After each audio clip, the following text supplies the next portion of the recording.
सह वीर्यं करवावहै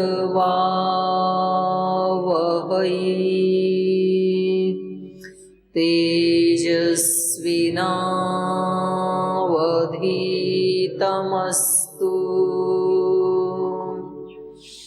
मा विद्विषावहै।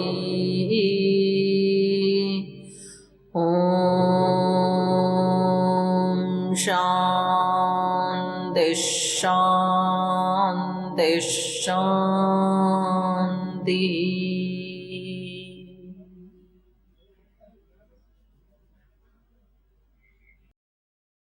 न्याय दर्शन के द्वितीय अध्याय का प्रथम आनिक प्रमाणों की परीक्षा चल रही है। पहले प्रत्यक्ष प्रमाण की परीक्षा की, फिर अनुमान प्रमाण की परीक्षा की और अभी उपमान प्रमाण की परीक्षा चल रही है। तो इनका आक्षेप ये था पूर्व पक्षी का कि उपमान की सिद्धि हो ही नहीं सकती है, क्योंकि उपमान का प्रयोग कहाँ किया जाता है? सादृश्य दिखाने के लिए। उपमान का जो उदाहरण है वो है यथा गो एवं गवय। ये एक सादृश्य दिखाने के लिए बताया जा रहा है। तो कह रहे हैं कि अत्यंत सादृश्य हो तो भी आवश्यकता नहीं है, तो वस्तु वही हो जाती है। प्राय साधर्म्य हो तो भी इसकी आवश्यकता नहीं है, क्योंकि प्राय धर्म मिल ही जाते हैं। और एक देश धर्म वो तो सब में सबका ही मिल जाता है। किंचित साधर्म तो सभी में ही है।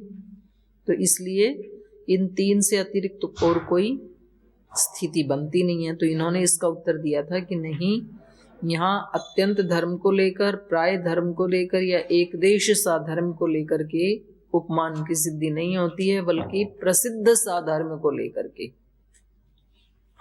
जो लोक प्रसिद्ध साधर्म है उसको लेकर के उपमान की सिद्धि होती है। तो इसको इन्होंने मान लिया था। तो उसके बाद ये कह रहे हैं कि चलो, पहले तो ये उपमान प्रमाण की सत्ता को ही स्वीकार नहीं कर रहे थे, अब सत्ता को तो स्वीकार कर लिया। लेकिन अब दूसरा आक्षेप ये है कि जिसको आप उपमान कह रहे हैं वो तो अनुमान ही है। अस्तु तर्हि उपमानम अनुमानम। ये जो जिसको आप उपमान कह रहे हैं ये अनुमान से अतिरिक्त और कुछ नहीं है। क्यों नहीं है? प्रत्यक्षेण, सूत्र बोलो, प्रत्यक्षेण अप्रत्यक्ष सिद्धे। अनुमान में भी जो चीज प्रत्यक्ष दिख रही है उससे अप्रत्यक्ष का ज्ञान किया जाता है, धूम को देखकर अग्नि का ज्ञान। और इसमें उपमान में भी क्या होता है? प्रत्यक्ष को देखकर अप्रत्यक्ष की सिद्धि की जाती है। यथा धूमेन प्रत्यक्षेण अप्रत्यक्षस्य वह्नि ग्रहणम अनुमानम। जैसे जो प्रत्यक्ष धूम है उससे अप्रत्यक्ष अग्नि का ग्रहण करना ये अनुमान है। एवं ऐसे ही गवा प्रत्यक्षेण अप्रत्यक्षस्य गवयस्य ग्रहणम इति न इदम अनुमानात् विशिष्यते। तो यहाँ पर भी जो प्रत्यक्ष गाय है उसके द्वारा अप्रत्यक्ष गवय का ग्रहण करना, तो ये अनुमान से विशिष्ट कुछ भी नहीं है, अनुमान ही है। तो विशिष्यते इत्याह कह रहे नहीं, ये अलग है। क्या युक्त्या, कैसे है? ना प्रत्यक्षे गवये प्रमाणार्थम उपमानस्य पश्यामः। कह रहे नहीं, ये अनुमान नहीं है। न अप्रत्यक्षे गवये प्रमाणार्थम, जो अप्रत्यक्ष गवय है उसके प्रमाणार्थम, उसकी सिद्धि के लिए उपमानस्य पश्यामः, हम उपमान को देखते हैं, उपमान का प्रयोग करते हैं। लेकिन ये अनुमान नहीं है, विशेष है। कैसे विशेष है? यदा ही अयम उपयुक्तो उपमानो गोदर्शी गवा समानम अर्थम पश्यति तदा अयम गवय इति अस्य संज्ञा शब्दस्य व्यवस्थां प्रतिपद्यते न च इदम अनुमानम इति। अनुमान में क्या होता है? लिंग और लिंगी साथ जुड़े होते हैं, तो लिंग को देख करके लिंगी का ज्ञान होता है। यहाँ पर जो गो है वो गवय का लिंग नहीं है, उसके साथ हमेशा जुड़ा हुआ नहीं है। अग्नि और धूम क्या है? हमेशा साथ जुड़े हुए हैं, धूम और अग्नि को अलग नहीं किया जा सकता। तो यहाँ ऐसा नहीं है।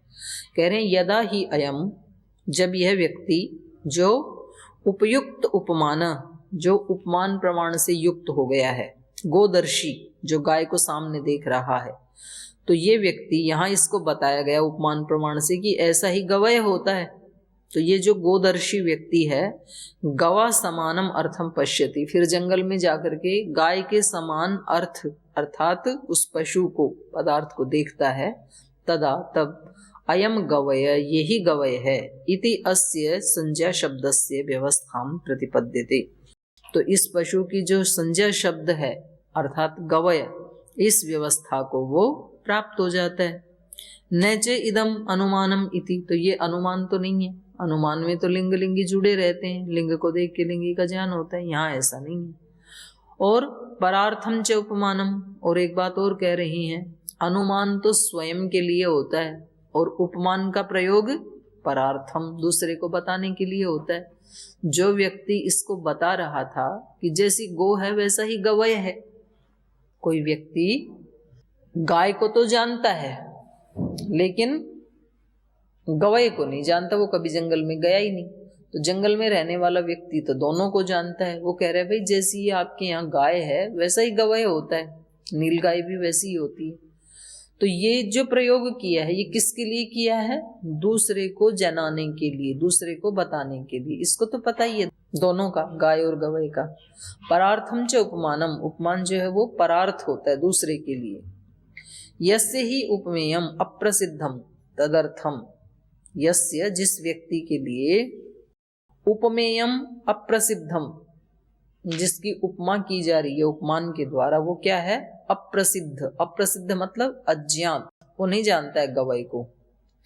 तदर्थम प्रसिद्ध, तो उसके लिए ज्ञात हो जावे, उसको पता लग जाए, इसलिए उभयेन क्रियते, इसलिए वो इन दोनों का उसको बताता है, गाय और गवय के बारे में, दोनों के बारे में जानकारी देता है, उसको ज्ञापित करवाता है। परार्थम उपमानमिति चेत न, कह रहे नहीं, ये आपकी बात ठीक नहीं है कि ये जो उपमान है ये केवल परार्थ होता है। यदि आप ऐसा कहते हैं तो ये ठीक नहीं है।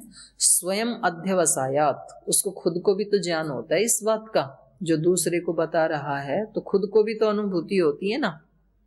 भवती च भो स्वयं अध्यवसाय, स्वयं को भी तो इसका निश्चय होता है, ज्ञान होता है। यथा गौ एवं गवय इति, जब ये वाक्य दूसरे को बोलता है तो खुद को भी तो ज्ञान होता है। तो ये कह रहे हैं न अध्यवसाय प्रतिसिध्यते उपमानम, उपमानम तु तन्न भवति प्रसिद्ध साधर्म्यात् साध्य साधनम उपमानम। कह रहे हैं ठीक है, अध्यवसाय तो होता है, इसको ज्ञान तो होता है, उसका हम कोई प्रतिषेध नहीं कर रहे हैं। ना अध्यवसाय प्रतिसिध्यते, हम जब ये कह रहे हैं कि उपमान परार्थ होता है तो स्वयं के अध्यवसाय का प्रतिषेध नहीं कर रहे हैं। न अध्यवसाय प्रतिसिध्यते, बल्कि हम क्या बता रहे हैं? उपमानम तु तन्न भवति, उस व्यक्ति के लिए ये उपमान प्रमाण नहीं होगा, क्योंकि वो तो दोनों को जानता है। उपमान किसके लिए होता है? प्रसिद्ध साधर्म्यात् साध्य साधनम उपमानम, प्रसिद्ध धर्म के साधर्म्य से जो साध्य का साधन बनता है। तो इसके लिए तो गवय साध्य था ही नहीं, ये तो गवय को पहले ही से जान रहा है। साध्य किसके लिए है? गवय, जो पहले से नहीं जान रहा। तो ये उपमान का प्रयोजन किसके लिए हो गया यहाँ पर? परार्थ, जो नहीं जान रहा था उसको जनाने के लिए इसका प्रयोग किया जा रहा है। नैच यस्य उभयम प्रसिद्धम, ये उपमान का प्रयोग उसके लिए नहीं है। यस्य उभयम प्रसिद्धम, जिसके लिए ये दोनों ज्ञात हैं, गो और गवय, उसके लिए उपमान की आवश्यकता नहीं है।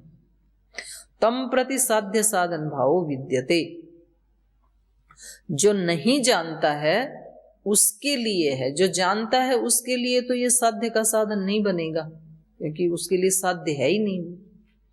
तो इसलिए उपमान अनुमान नहीं है, बल्कि अनुमान से विशिष्ट है। अथापि और भी एक हेतु दे रहे हैं कि ये अनुमान क्यों नहीं है, अनुमान से विशिष्ट क्यों है। तथेत्युपसंहाराद उपमान सिद्धेः न विशेषः, तथा इति उपसंहारात, जब हम पंचावयव का प्रयोग करते हैं तो यहाँ उपमान का प्रयोग कैसे करते हैं? तथा इति ये कह करके। तथा इति उपसंहारात, तथा इति इस शब्द से उपसंहार होने के कारण उपमान सिद्धे है, उपमान अपने आप में एक अलग प्रमाण है। न अविशेष, अनुमान के समान नहीं है। अविशेष मतलब सामान्य, तो ये अनुमान के समान नहीं है बल्कि उससे विशेष है। तथा इति समान धर्म उपसंहारात उपमानम सिद्ध्यति न अनुमानम। तथा इति कहकर के जब समान धर्म का उपसंहार किया जाता है तो इससे भी उपमान की सिद्धि होती है। और क्या सिद्धि होती है? न अनुमानम, उपमान अनुमान नहीं है बल्कि स्वतंत्र रूप से एक अलग प्रमाण है। अयम च अनयो विशेष इति, तो ये भी इन दोनों में एक विशेषता है, दोनों एक नहीं है। इति पंचभी सूत्रैहि उपमान परीक्षणम, तो उपमान की भी परीक्षा हो गई। अब कौन सा प्रमाण बच गया? शब्द प्रमाण। अब शब्द प्रमाण की परीक्षा शुरू होती है यहाँ से। शब्दो अनुमानम अर्थस्य अनुपलब्धेः अनुमेयत्वात्। ये जो शब्द प्रमाण है ये भी क्या है? अनुमान ही है। क्यों? अर्थस्य अनुपलब्धे, जब हम शब्द बोलते हैं तो उस शब्द का अर्थ तो वहां उपलब्ध होता नहीं है, अर्थ का तो अनुमान ही करना पड़ता है। तो ऐसे ही उसमें भी होता है, अनुमान में भी ऐसे ही होता है। लिंग को देख के लिंगी का ज्ञान होता है, तो यहाँ शब्द को सुन करके उसके अर्थ का ज्ञान होता है। तो ये क्या हो गया? अनुमान ही हो गया। शब्दो अनुमानम न प्रमाणांतरम, शब्द भी अनुमान प्रमाण ही है, अलग से प्रमाण नहीं है। कस्मात् शब्दार्थस्य अनुमेयत्वात्, शब्द का जो अर्थ है वो अनुमेय होने से, वो तो अनुमान प्रमाण से ही जानते हैं हम, सामने तो होता नहीं है। कथम अनुमेयत्वम, अनुमेय कैसे है अर्थ? प्रत्यक्षतः अनुपलब्धे, प्रत्यक्ष दिखता नहीं है। शब्द कोई व्यक्ति जब बोलता है तो उसका अर्थ तो प्रत्यक्ष सामने दिखता नहीं है, तो उसका अनुमान ही करना पड़ता है। यथा अनुपलभ्यमानो लिंगी मितेन लिंगेन पश्चान्मीयत इति अनुमानम, जैसे अनुमान में क्या होता है? अनुपलभ्यमानो लिंगी, उपलब्ध न होता हुआ लिंगी, अर्थात धूम और अग्नि में से अग्नि क्या है? लिंगी, तो वो तो उपलब्ध होता नहीं है। मितेन लिंगेन, मितेन मीन्स ज्ञातेन, ज्ञात लिंग के द्वारा जो दिखाई देता है वो तो धूम दिखाई देता है, तो उस ज्ञात धूम के द्वारा, ज्ञात लिंग के द्वारा पश्चात मीयते इति अनुमानम, बाद में जिसका अनुमान होता है अग्नि का, तो इसको क्या कहते हैं? अनुमान प्रमाण। एवं ऐसे ही मितेन शब्देन ज्ञातेन शब्देन, ज्ञात शब्द से, कोई शब्द को पहले हमने जाना, पश्चात मीयते अर्थ, और उसके बाद अर्थ को जानते हैं। अनुपलभ्यमान इति अनुमानम शब्द, क्योंकि अर्थ यहाँ पर अनुपलभ्यमान है इसलिए शब्द क्या है? अनुमान ही है। और एक दूसरा हेतु दे रहे हैं, इतश्च अनुमानम शब्द, इस कारण से भी शब्द प्रमाण अनुमान ही है। क्यों? इसका हेतु है उपलब्धे अद्विप्रवृत्तित्वात्, जो उपलब्धि होती है किसी शब्द से, किसी अर्थ की जो उपलब्धि होती है उसमें अद्विप्रवृत्ति, अद्विप्रवृत्ति माने दो प्रकार से प्रवृत्ति नहीं होती। जैसे अनुमान में प्रवृत्ति होती है वैसे ही शब्द में भी प्रवृत्ति होती है।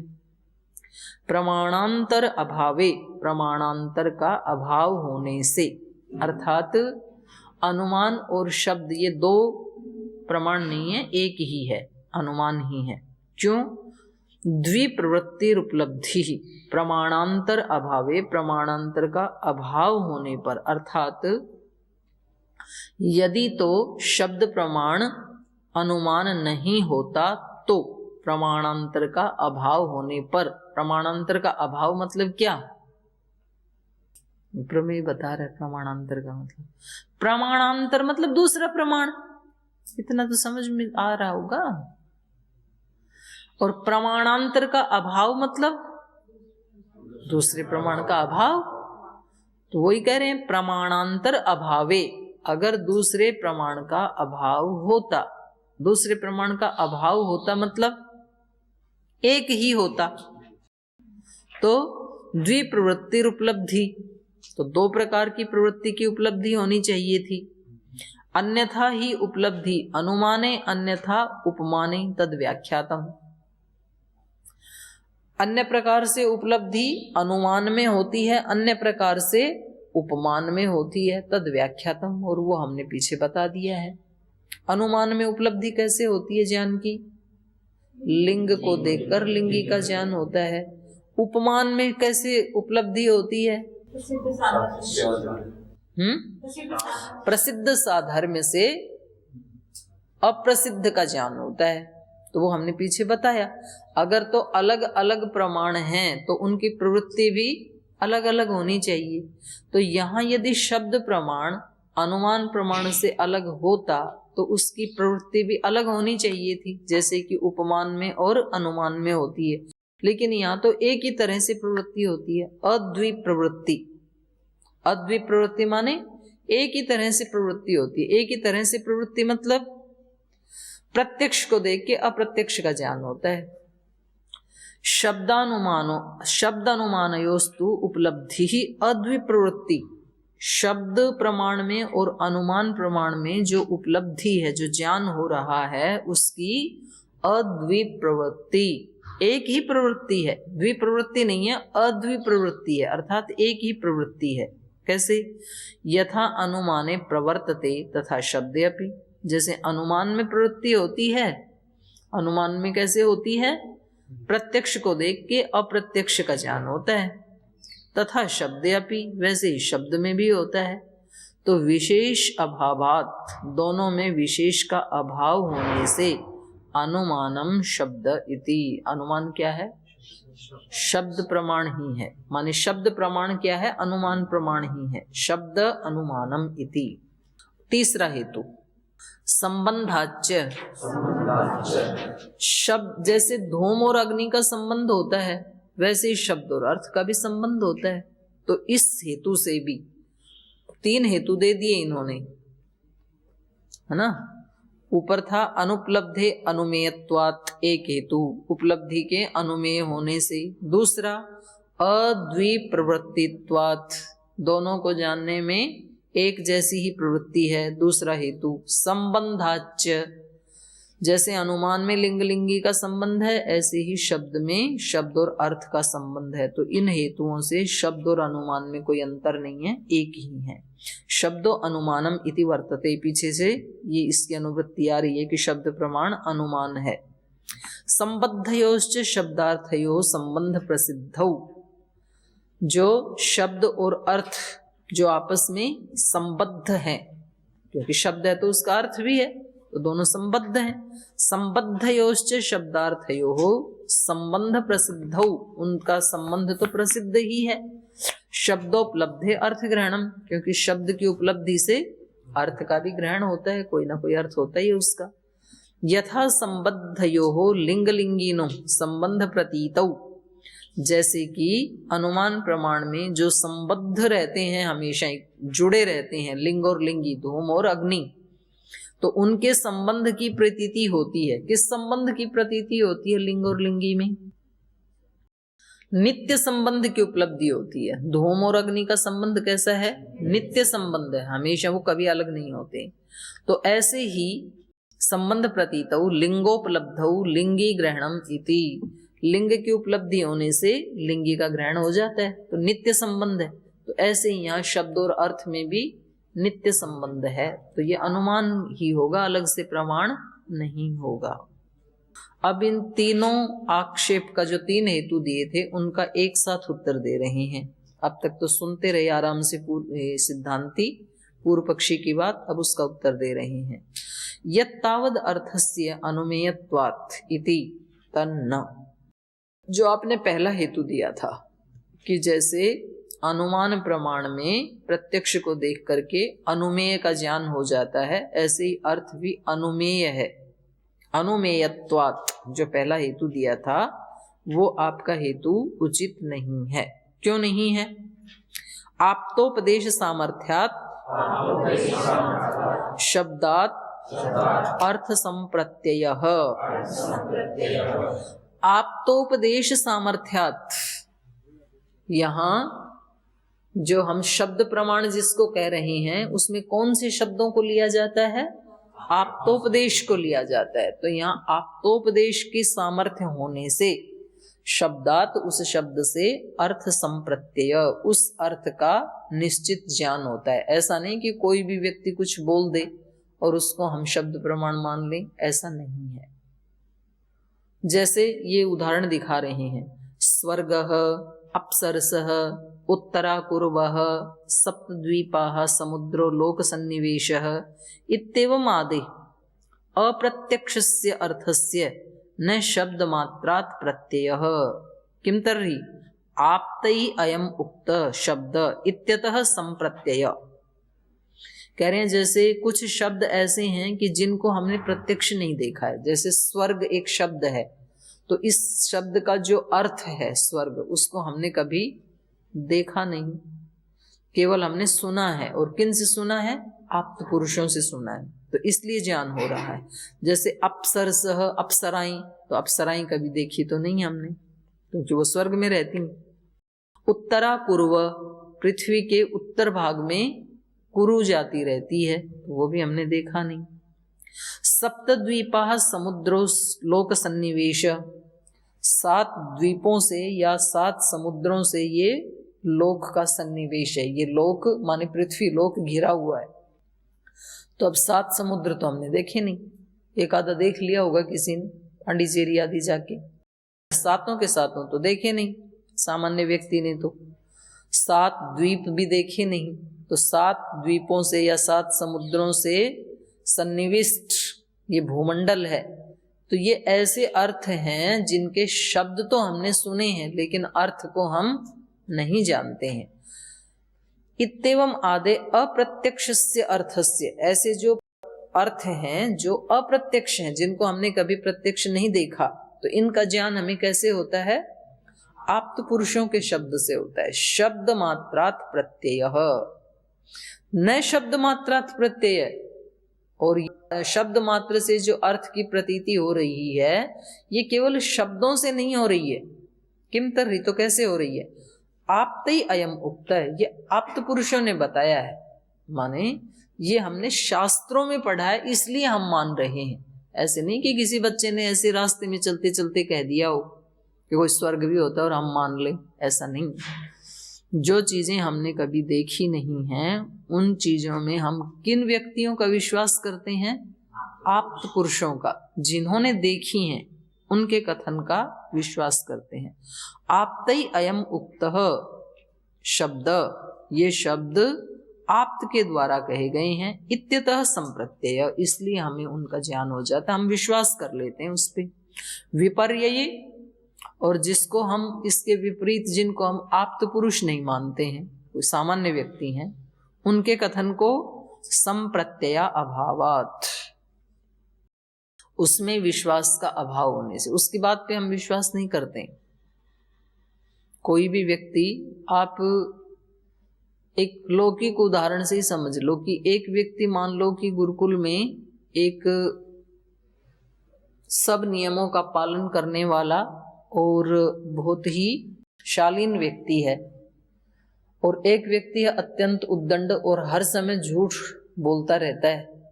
तो उन दोनों में से किसकी बात पे ज्यादा विश्वास करेंगे लोग? पहले वाला कि दूसरे वाला? पहले वाले पे। तो हर किसी के शब्द का विश्वास नहीं किया जाता है। किसके शब्द का विश्वास किया जाता है?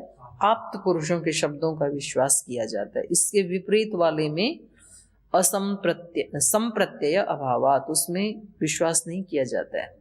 न तो एवं अनुमानम इति, तो ये अनुमान नहीं है। अनुमान में तो धूम को देख करके अग्नि का ज्ञान हो ही जाता है। यहाँ शब्द मात्र को लेकर के उसके अर्थ पर विश्वास नहीं किया जाता है। यहाँ केवल आप्त पुरुषों के शब्दों पर ही विश्वास किया जाता है, ये अंतर है। यत् पुनः उपलब्धे अद्विप्रवृत्तित्वात्, तो दूसरा हेतु इन्होंने क्या दिया था? शब्द और अनुमान की प्रवृत्ति एक ही है, अद्विप्रवृत्ति। तो अब उसका उत्तर दे रहे हैं, अयम एव शब्द अनुमानयो उपलब्धे प्रवृत्ति भेदः। तो बोले यही शब्द और अनुमान की उपलब्धि में प्रवृत्ति का भेद है। क्या? तत्र विशेषे सति अहेतु। बोले शब्द और अनुमान दोनों में अद्वि प्रवृत्ति, ये हेतु दिया था आपने कि वहां पर भी लिंग को देख के लिंगी का ज्ञान हो जाता है और यहाँ भी प्रत्यक्ष को देख के अप्रत्यक्ष का ज्ञान होता है। बोले हर प्रत्यक्ष शब्द से अप्रत्यक्ष का ज्ञान नहीं होता है, बल्कि आप्त पुरुषों के शब्द से अप्रत्यक्ष अर्थ का ज्ञान होता है। तो ये अंतर हो गया ना दोनों में, तो द्विप्रवृत्ति होगी, अद्वि प्रवृत्ति नहीं रही ना। वहां पर तो कोई भी व्यक्ति आप्त पुरुष हो या सामान्य पुरुष हो, धूम को देख करके अग्नि का ज्ञान कर लेगा, लेकिन यहां पर सामान्य व्यक्ति के शब्द को प्रमाण नहीं माना जाएगा, बल्कि आप्त पुरुष के शब्द को ही शब्द प्रमाण माना जाएगा। तो यही अयम एव शब्द अनुमानयो उपलब्धे है प्रवृत्ति भेद। तो यही दोनों में प्रवृत्ति का भेद है, अद्वि प्रवृत्ति नहीं है बल्कि द्वि प्रवृत्ति है।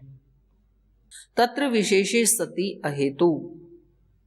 तो यहां पर इन दोनों में विशेषता होने से जो आपने हेतु दिया था अद्वि प्रवृत्तित्वात्, वो हेतु क्या है आपका?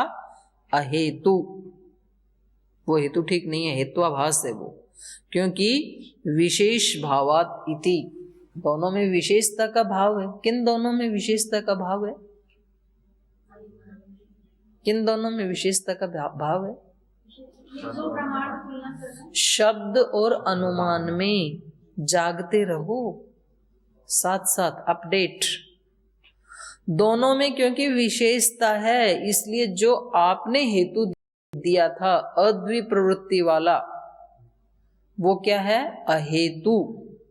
वो आपका हेतु दुष्ट हेतु है, वो सही हेतु नहीं है। अब तीसरा हेतु इन्होंने क्या दिया था? बोलो। तीसरा हेतु क्या दिया था? बोलो, जोर से बोलो ना, कुछ का कुछ बोल रहे हैं। हेतु दिया था संबंधाच्य, यही तो कहा था। संबंध होने से, किसका संबंध होने से? शब्द और अर्थ का। जैसे वहां लिंग लिंगी का संबंध नित्य होता है, ऐसे ही यहाँ शब्द और अर्थ का भी संबंध नित्य होता है, तो इसलिए अनुमान है। तो उसका उत्तर दे रहे हैं यत पुनः इदम संबंधाच्य, यहीं से देख के बोल दिया करो। ये जो आपने तीसरा हेतु दिया था संबंधाच्य, अस्ति च शब्दार्थ संबंधो अनुज्ञात है। ये सच है कि शब्द और अर्थ का जो संबंध है वो अनुज्ञात है, वो सब स्वीकार करते हैं। अस्ति च प्रतिसिद्ध, लेकिन वहां प्रतिषेध भी है नित्य संबंध का। शब्द और अर्थ का संबंध नित्य है या अनित्य है? बोलो। नित्य नहीं है। शब्द और अर्थ का संबंध नित्य भी है और अनित्य भी है।